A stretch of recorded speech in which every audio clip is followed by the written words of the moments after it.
আসসালামু আলাইকুম। Hello everyone, কি অবস্থা সবার? আশা করি সবাই ভালো আছেন। আলহামদুলিল্লাহ আমি অনেক ভালো আছি। এটা আমার নিউ ব্লগ, সবাই দেখবেন, লাইক কমেন্ট করবেন, ঠিক আছে? তো আজকে আমি এমন একটা জায়গায় চলে আসছি, সেটা হচ্ছে বড়খাতা কেরামতিয়া বড় মসজিদ যেটাকে বলে। তো এই জায়গায় আমি একদিনের জন্য আসছি ঘুরতে। আমি এর আগেও একবার আসছিলাম, অনেক পূর্বে, প্রায় 3-4 বছর আগে। তো আবারও চলে আসলাম এখানে। তো আপনাদেরকে এখানকার কিছু পরিবেশ আপনাদেরকে দেখাবো। জায়গাটা আপনারা অনেকে এসেছে, আবার অনেকে আসে নাই। তো আমি আপনাদেরকে জায়গাটা দেখাই। দেখুন গাইস, এটা কি আপনারা জায়গাটা চিনতে পারছেন কিনা? যদি না চেনা থাকেন আমি আপনাদেরকে চিনে দেব অবশ্যই। আর কে কে চিনতে পারছেন অবশ্যই কমেন্ট করে জানাবেন। আমি আপনাদেরকে দেখাবো যে এখানে কি কি আছে।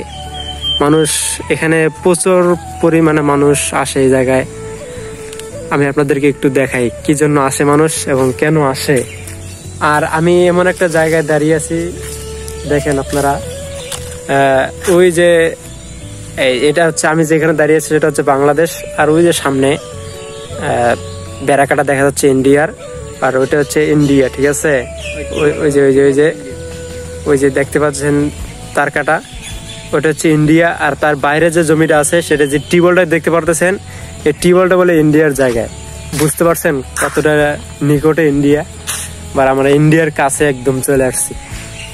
আমি বিগত যে দিনগুলোতে এসেছিলাম শুক্রবার এখানে যা লোক হয়, প্রচুর পরিমাণে লোক হয়।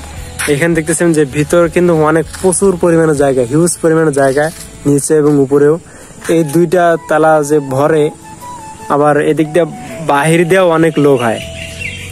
বুঝতে পারছেন, বাহির দিয়েও কয়েক কাতার হয়। তো এখানে এত লোক হওয়ার কারণটা কি? অবশ্যই কিছু না কিছু কারণ আছে। তো সেটা আজকে আমরা জানবো, ঠিক আছে? তো আজকে আমাদের এই যে আমার পিছিয়ে আব্দুল কাদের ভাই, সে কিছু আপনাদের সামনে বলবে যে এত লোক হওয়ার কারণটা কি। তার মধ্যে থেকে এত লোক কারণ হওয়ার মধ্যে থেকে একটা হচ্ছে তবারক আলী। তবারক আলীটা কি, এটা আমাদেরকে এখন ভাঙিয়ে নিব। বলো তবারক আলী। আসসালামু আলাইকুম, সবাই কেমন আছেন? এখানে শুক্রবার এত পরিমাণে লোক হয়, আসলে আপনারা যারা আসেন নাই, যারা আসেন তারা তো অবশ্যই দেখছেন, যারা আসেন নাই তারা, যারা দেখেন নাই তাদের বোঝানোর জন্য বলতেছি। এত পরিমাণে লোক হয় যা অকল্পনীয়, অনেক লোক হয়, হাজার হাজার লোক হয়। তো এই হাজার হাজার লোক হওয়ার সব থেকে বেশি মূল কারণ হলো যে এই তবারক আলী। তবারক আলী বলতে যারা আসে পর্যটকরা, তারা সকলে খুরমা, জিলাপি, বিস্কুট এগুলো নিয়ে আসে, ক্ষীর নিয়ে আসে। এগুলো সবগুলো আনার পর এখানে ভেতরে একটা হাউস আছে, এই হাউসের মধ্যে সবগুলো তবারক আলীকে ওখানে মিশ্রণ করা হয়। মিশ্রণ করার পর নামাজের পরে, মিলাদের পরে সকলে এক একটা করে পলিথিন নেয়। এই পলিথিন নিয়ে লাইন হয়ে দাঁড়িয়ে যায়। লাইন হয়ে তারা যার ছিঁড়ে আসে সে সেটা গ্রহণ করে, এক ধরনের ইলিপের মতো। তো আপনারা যারা আসবেন, আপনারা সকলে এই প্রস্তুতি নিয়ে আসবেন যে আমাকে লাইন ধরতে হবে, আমাকে পলিথিন নিতে হবে, এটা আগে ভাগে মাথায় রাখবেন। তো শুনতে পারছেন তবারক আলী, এই যে এই ঘরটাতে আছে না, এই ঘরটাতে যত প্রকার তবারক আসে, মানে খিচুড়ি, খুরমা, জিলাপি, মিষ্টি, তারপরে ছিন্নি, মানে চাউলের যা আছে। এই যে ঘরটাতে একটা বড় একটা হাউস আছে, এই হাউসের ভিতরে সব এক জায়গায় গড় করা হয়। বুঝতে পারতেছেন? যা খিচুড়ি এক জায়গায় গড় করা হয়, ওই এক জায়গায় গড় করে তারপর তবারক নেওয়ার জন্য সিরিয়াল ধরে থাকে। অনেক লম্বা সিরিয়াল হয় তবারক নেওয়ার জন্য। এই হচ্ছে একটা মূল বিষয়। আর সব থেকে এখানে তবারক কেন আনা হয় এত লোক, কারণ সবার এখানে বিশ্বাস হলো যে এখানকার তবারক খেলে এবং এখানকার যে পানি পড়া ইমাম সাহেব দেয়, এগুলো খেলে না জানি তাদের বিভিন্ন রোগ থেকে তারা বিভিন্ন আল্লাহ তাআলার রহমতে এর থেকে মুক্তি পায়। এর জন্য তারা সকলে এ বিশ্বাস নিয়ে আসে।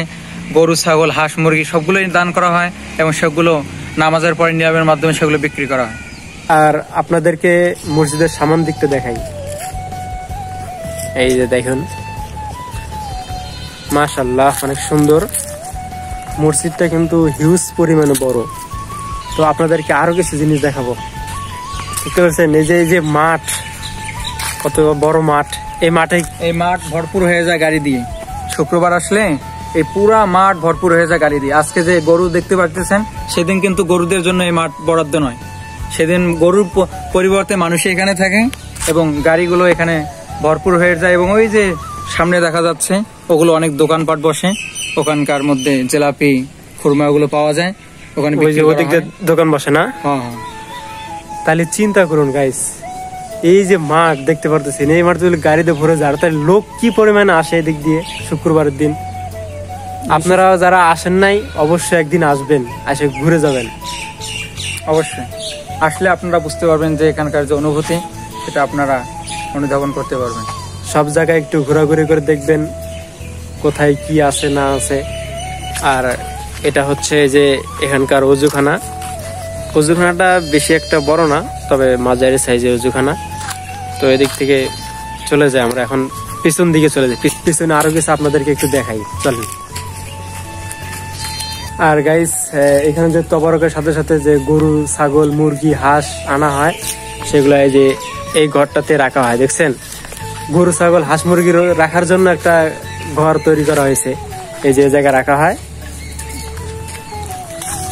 এবং এগুলো নামাজের পরে এগুলো নিলামের মাধ্যমে বিক্রি করা হয়। চিন্তা করুন, এই জায়গায় কি পরিমাণে দান আসে, তবরক আসে, মানুষ আসে, মানে ধারণার বাইরে অনেক মানুষ শুক্রবার দিন আসে। আপনারা যারা আসেন নাই অবশ্যই আসবেন, একদিন ঘুরে যাবেন। তো গাইস, এখন আমরা একটু ভিতরে যা ঘুরে আসি, মানে কেন এই মসজিদটা এত বড় মসজিদ হলো তার কারণটা একটু জেনে নিই। আর দেখুন, এই যে এখানে একটা কবর আছে, এটা কিন্তু মাজার না গাইস, বুঝতে পারছেন, এটা একটা পুরনো একটা কবর, সেটাকেই ধরে রাখছে আর কি। চলুন আমরা একটু মসজিদের ভিতরে গিয়ে দেখে আসি।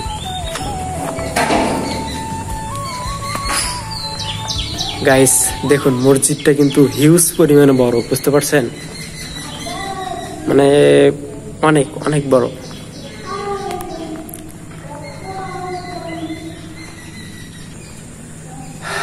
হ্যালো গাইস, আপনাদেরকে মূল বিষয় একটা জানাই। এই যে এটা দেখতে পাচ্ছেন, এটা অনেকে মাজার মনে করে, কিন্তু এটা আসলে মাজার না, এটা হচ্ছে মসজিদ। এই যে এখানে লেখা আছে দেখেন, প্রাচীন কালের মসজিদ। কেউ এটা মাজার মনে করবেন না। আর এটা আমি তেমন ভালো তথ্য জানি না, আমার সাথে যে আছে সে এখানে অনেকদিন থেকে আছে, তো সে ভালোভাবে জানে, আমরা তার কাছ থেকে জানবো, ঠিক আছে? বলো দেখি। এটা আমরা যেটা দেখতে পাচ্ছি, আসলে এটা দেখে মনে হচ্ছে একটা মাজারের মতো, বাস্তবে এটা মাজার না। তবে এটির মূল কারণ হলো, আসলে ভেতরে আপনারা যে এই যে ছিদ্র দেখতে পাচ্ছেন, এই ছিদ্রটা এই শুধু 4 ইঞ্চি থেকে 5 ইঞ্চি এটা নতুন গাঁথনি। তাছাড়া ভেতরে এত বড় একটা দেওয়াল করা এবং চতুর্দিকে দেওয়াল করানো ছিল।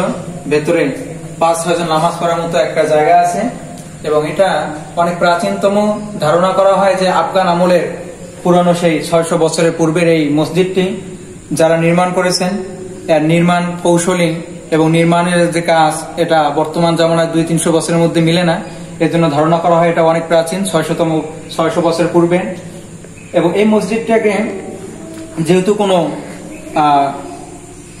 পাথরের মধ্যে কোনো অলঙ্কৃত ছিল না, কাদের মসজিদ, কি মসজিদ, এরকম কোন নাম ছিল না, এজন্য এটা সুস্পষ্টভাবে জানানো যায় না, বোঝা যায় না যে আসলে এটা কততম মসজিদ। তবে ধারণা করা হয়, স্থানীয়দের বক্তব্য অনুযায়ী ধারণা করা হয় যেটা পুরনো 500 থেকে 600 বছর পুরনো মসজিদ একটি, এবং সেটাকে স্মৃতি হিসেবে রাখার জন্য এনারা উপরে একটু টাইস করেছেন, কিন্তু ভেতরের যে মূল কারুকার্য সেটা পূর্বেরই। তো আপনারা শুনলেনই এই মসজিদটার মূল কাহিনী। এত বড় মসজিদটা করছে যে চাইলে এটাকে মানে ভাঙতে পারতো, কিন্তু না, এটাকে স্মৃতি হিসেবে রাখছে। এটা এখানকার ফার্স্ট মসজিদ, প্রাচীন কালের মসজিদ, এটাকে স্মৃতি হিসেবে রাখছে। তো আপনাদেরকে অনেক জিনিসই দেখাইলাম। তো এখানে শুক্রবার দিন নামাজ পড়ার জন্য শুধু পুরুষরাও আসে না, এখানে মহিলারাও আসে। এই যে আপনাদেরকে বলছি যে এখানে যে ভিতরে মহিলারা এখানে জামাত হয়, মহিলাদের জামাত হয়, মহিলারা এখানে জমা নামাজ পড়ে। আর এটা হচ্ছে হাজতখানা আর কি মহিলাদের। এ পাশে জায়গাটা একটু পুরো ইন্ডিয়ার জায়গা না, পুরো ইন্ডিয়ার জায়গা, ইন্ডিয়ারা যেভাবে রাখছে সেভাবে। তো আপনাদেরকে অনেক কিছু দেখাইলাম, তো হাতে আর সময় নেই, এক জায়গায় যাইতে হবে, ইফতারের টাইম হয়ে আসছে। এদিক দিয়ে অনেক কবর দেখা যাইতেছে গাইস।